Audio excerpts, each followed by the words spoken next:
আসলে বাংলাদেশের ক্রিকেট বের হতে পারবে কি পারবে না সেটাও একটা ভয়াবহ চ্যালেঞ্জের মধ্যে পড়েছে। কেন বলছি, এখন থেকে আমি কন্টেন্টটা যখন রেকর্ড করছি তার 10 মিনিট আগে ESPN ক্রিকইনফো তারা জানিয়েছে যে বাংলাদেশের বিশ্বকাপ খেলা না খেলা ইস্যু, ভারতে গিয়ে বাংলাদেশ দল বিশ্বকাপ খেলবে কি খেলবে না সেই ইস্যু নিয়ে যে আলোচনাটা শুরু হয়েছিল চলতি মাসের জানুয়ারি মাসের 4 তারিখে, আজকে 21 তারিখ, আজকে সিদ্ধান্ত হবার কথা ছিল, সেটা এমন একটা পর্যায়ে গেছে যেখানটায় আসলে বাংলাদেশের সামনে এই মুহূর্তে অপশন হচ্ছে দুটা। এক নাম্বার অপশন সেটা হচ্ছে বাংলাদেশ দল যদি বিশ্বকাপ খেলতে চায় they are welcome, but they have to play all the world cup matches in the soil of India. মানে বাংলাদেশের বিশ্বকাপ খেলার একমাত্র অপশনই হচ্ছে ঠিক যেভাবে শিডিউল করা হয়েছিল, বাংলাদেশ দল 7 তারিখ 9 তারিখ তারপরে 12 তারিখ 17 তারিখ এরকম একটা শিডিউল ছিল, আপনারা সবাই জানেন, যেখানকার প্রথম 3টা ম্যাচ কলকাতায় খেলার কথা ছিল ইডেন গার্ডেন্সে, এবং সর্বশেষ ম্যাচ সেই ম্যাচটা হওয়ার কথা ছিল মুম্বাইয়ের ওয়াংখেড়ে স্টেডিয়ামে। সো যে শিডিউলটার কথা আমরা সবাই জানি, যে শিডিউলটা করা হয়েছিল, according to that schedule not even any option has been given by the BCCI যে কলকাতার বাইরে আমরা বাংলাদেশের খেলাগুলো চেন্নাইতে দিব, অন্য মাঠে দিব, এরকম একটা আলোচনা আমরা শুনেছিলাম। সেরকম কোনো অপশন নাই। বাংলাদেশকে যদি বিশ্বকাপ খেলতে হয় ভারতের মাটিতে খেলতে হবে, এবং ভারতের মাটিতে পার্টিকুলারলি যে দুটা ভেন্যুর কথা বলা হচ্ছে মুম্বাই এবং কলকাতা, সেখানটায় গিয়ে খেলতে হবে, অপশন 1। দ্বিতীয় যে অপশনটা ICCর এখান থেকে দেয়া হয়েছে, আজকে যে বোর্ড মিটিংটা হয়েছে, খুব দীর্ঘক্ষণের মিটিং হয়েছে তাও কিন্তু না, 1-1.5 ঘন্টার মধ্যে সিদ্ধান্ত হয়ে গেছে। সেখানটায় বলা হয়েছে বাংলাদেশ যদি এই শর্ত না মানে তাহলে বাংলাদেশকে কুইট করতে হবে, এবং বাংলাদেশের রিপ্লেসমেন্ট মানে বিশ্বকাপে সি গ্রুপে বাংলাদেশ থার্ড টিম হিসেবে 1 2 3 1 2 3 4 যে সেটিংটা করা হয়েছে সেখানটায় বাংলাদেশকে রিপ্লেস করবে স্কটল্যান্ড। এবং ভয়াবহ সত্য সেটা হচ্ছে যে এই সিদ্ধান্তটা জায়সা নেয় নাই, এবং BCCI বা ICC এককভাবে একক ক্ষমতা অ্যাপ্লাই করে নেয় নাই। পুরো সিদ্ধান্ত গ্রহণ করার জন্য ICC বোর্ড মিটিং হয়েছে, বোর্ড মিটিং এ ভোটাভুটি হয়েছে, যেহেতু বাংলাদেশ একটা ফুল মেম্বার কান্ট্রি, এবং সেই ভোটাভুটিতে বাংলাদেশ হেরে গেছে। Majority of the countries who are the full member of ICC they have decided যে বাংলাদেশের এই সিচুয়েশনে ওয়ার্ল্ড কাপ যদি আগাতে হয় করতে হয় তাহলে ডিসিশন একটাই, সেটা হচ্ছে বাংলাদেশ না খেললে একটা রিপ্লেসমেন্ট দলকে দিতে হবে। ডিসিশনটা কার? Majority of the participating boards, যারা যেই বোর্ডগুলো অংশগ্রহণ করেছে তাদের মেজরিটির সিদ্ধান্ত হচ্ছে বাংলাদেশকে রিপ্লেস করবে এরকম একটা দলকে রেডি রাখতে হবে। এই মিটিং থেকে যে সিদ্ধান্ত এসেছে, যে মিটিংটা শেষ হয়েছে কিছুক্ষণ আগে, সেটা আরো গুরুত্বপূর্ণ সিদ্ধান্ত, এবং সেখানটায় বাংলাদেশকে একটা লাস্ট চান্স দেওয়া হয়েছে। ICCর বোর্ড মেম্বাররা তারা ভোটাভুটির পরে বাংলাদেশকে একটা লাস্ট চান্স দেওয়া হয়েছে, এবং সেই চান্সে বলা হচ্ছে যে বাংলাদেশ দল যদি বিশ্বকাপ খেলতে চায় এবং বাংলাদেশ যদি বিশ্বকাপে অংশগ্রহণ করতে চায়, সেটা তো ভারতের মাটিতে, ভারতের ওই দুইটা মেনশন ভেন্যু কলকাতা এবং মুম্বাইতে খেলতে হবেই।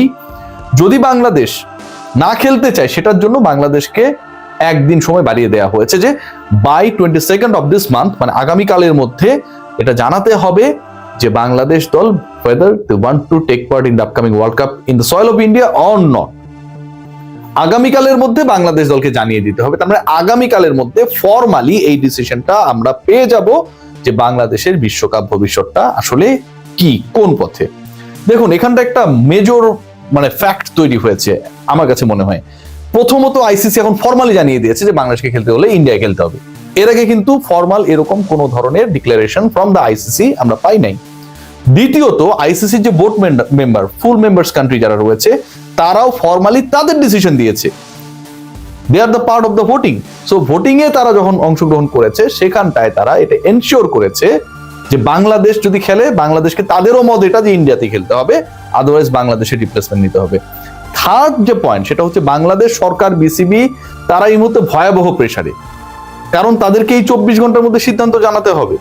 বাংলাদেশ যদি না খেলে একরকম, খেলে আরেক রকম, সেই সিদ্ধান্তটা তো এখন অফিসিয়ালি পেন এন্ড পেপারে ICCর কাছে দিয়ে দিতে হবে। ফোর্থ যে পয়েন্ট, এটা আরো সিগনিফিকেন্ট, আপনারা যারা এই কয়েকদিন থেকে কন্টেন্ট গুলো দেখেছিলেন, আলোচনা শুনেছিলেন, তাদের জন্য গুরুত্বপূর্ণ, আমার জন্য, আপনার জন্য গুরুত্বপূর্ণ। Pakistan cricket board they have written a formal letter to the ICC regarding the issue of Bangladesh participation in World Cup, upcoming World Cup। সেখানটায় কি বলা হচ্ছে, সেখানটায় পাকিস্তান ক্রিকেট বোর্ড যে রিকোয়েস্ট লেটারটা লিখেছিল, যেই ঘটনা ঘটেছিল জানুয়ারি মাসের 4 তারিখে, পাকিস্তান ক্রিকেট বোর্ড ICCর কাছে চিঠি দিয়েছে আজকে, মানে যেদিন মিটিংটা কল করা হয়েছে, আজকে পাকিস্তান ক্রিকেট বোর্ড ICCর এই সভায় কোথাও কোনোভাবে কোনো বাক্যে সরাসরি অথবা সরাসরি না, প্রত্যক্ষ পরোক্ষভাবে কোথাও বলে নাই যে বাংলাদেশ যদি না খেলে তাহলে পাকিস্তানও খেলবে না। এই যে আলোচনাটা ছিল পাকিস্তানের ক্যাম্প বন্ধ করে দেয়া, বিশ্বকাপ প্রস্তুতি বন্ধ করে দেয়া, বাংলাদেশ যদি না খেলে তাহলে পাকিস্তানও খেলবে না, বাংলাদেশ পাকিস্তান ভাই ভাই, এবার ইন্ডিয়া কই যায়, মানে এরকম একটা যে সিচুয়েশন ক্রিয়েট হয়েছিল, যে বাবল তৈরি হয়েছিল, যে মিডিয়া নিউজগুলো এসেছিল, পাকিস্তানি মিডিয়া এই নিউজগুলো আসার পর আমরা সেগুলোকে ফলো আপ করেছি। আইসিসির ফরমাল মিটিং এ এরকম কোন স্ট্যান্স পাকিস্তান নেয় নাই, despite they have been connected, they were connected with the government level. বাংলাদেশের সরকারি পর্যায় থেকেও পাকিস্তানের সাথে যোগাযোগ করা হয়েছিল, পাকিস্তানের গণমাধ্যম জানিয়েছিল।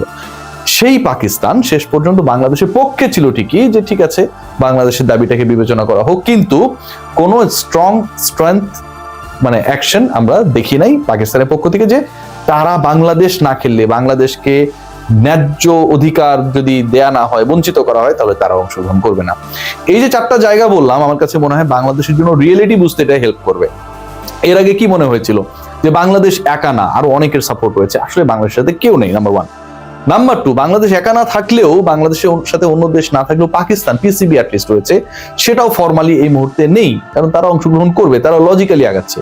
নাম্বার 3, যেটা আমরা মনে করেছিলাম যে এখানে 2-2 হতে পারে, 3-1 হতে পারে, ভেনুস গুলোর ব্যাপারে একটা নেগোসিয়েশনে আসতে পারে, বাংলাদেশে কিছু ম্যাচ শ্রীলঙ্কায় হলো, কিছু ইন্ডিয়ায় হলো, দুপক্ষ জিতলো, 2 দেশ জিতলো, পলিটিক্যালি কেউ হারলো না, ক্রিকেট কূটনীতির জায়গায় বাংলাদেশ কিছুটা হলেও একটা ব্রিদিং স্পেস পাবে, সেটাও হয় নাই।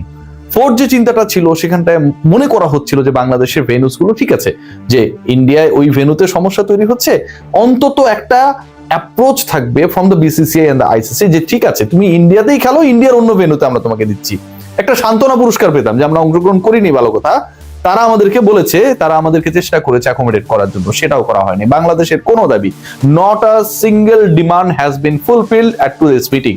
কোনো দাবি মানা হয়নি, কোনো দাবি নিয়ে কোনো ধরনের প্রগ্রেসিভ পজিটিভ রিপোর্ট নেই। কোনো মেম্বার কান্ট্রি, ফুল মেম্বার কান্ট্রি বাংলাদেশের এই ইস্যুতে ইন্ডিয়াকে, বিসিসিআই কে, আইসিসি কে বলে নাই যে বাংলাদেশের ভেন্যু ঠিক আছে, ইন্ডিয়াতেই খেলুক, অন্য ভেন্যুতে গিয়ে খেলুক, অন্য যেখানটায় সিকিউরিটি তুলনামূলকভাবে ভালো, রিস্ক ফ্যাক্টর কম, সেখানটায় গিয়ে খেলুক, এই আলোচনাটা পর্যন্ত কোনো ফুল মেম্বার কান্ট্রি করে নাই। এটা আমার কাছে মনে হয় বাংলাদেশের ক্রিকেট ডিপ্লোমেসির একটা বিগ ডিফিট। আমরা খেলতে চাইনি, ভালো কথা, আমাদেরকে অপশন দেওয়া হয়েছে, খেললে ইন্ডিয়ায় খেলতে হবে, না খেললে না, আমরা হয়তো সেকেন্ড অপশনটাই চুজ করবো যে আমরা খেলবো না, কিন্তু ক্রিকেট ডিপ্লোমেসিতে আমাদের পক্ষে যে কেউ স্ট্রং ভয়েসটা রেজ করলো না, কেউ অন্তত এটা বললো না যে ইন্ডিয়ার মধ্যেও ভেন্যুটা চেঞ্জ করা হোক, আমরা ওটাতেও খেলতাম না, কিন্তু এই কথাও তো কেউ বললো না। এটা আমার কাছে মনে হয় বাংলাদেশের ক্রিকেট ডিপ্লোমেসিতে একটা বিগ ডিফিট, এবং সেই ডিফিটটা আজকে আমরা অর্জন করলাম। সো আসলে কিছুই বলার নেই, it's a very bad luck for Bangladesh. এবং আগামী 24 ঘন্টাও ঠিক না, ইনফ্যাক্ট 16-17 ঘন্টার মধ্যে Bangladesh government they have to write formally to the ICC that ultimately they are going to India to take part in the upcoming World Cup or not, but the result is negative. Bangladesh তো যাবে না, বাংলাদেশকে ছাড়াই আমরা আগামী বিশ্বকাপটা হয়তো দেখবো, খোঁজ রাখবো, এবং সেটাই হতে যাচ্ছে। এটা খুবই দুঃখজনক। সবাই ভালো থাকবেন, টেক গ্রেট কেয়ার। আপনাদের শুধু একটা কথাই বলতে চাই, যে আপনারা যারা কাপড় পরিষ্কার রাখতে চান, তারা নির্দ্বিধায় ব্যবহার করতে পারেন, কি ব্যবহার করতে পারেন, ইউজ করতে পারেন, সেটা হচ্ছে অরিক্স ক্রিস্টাল ওয়াশ। আপনার কাপড়কে করবে দ্বিগুণ পরিষ্কার। Take care.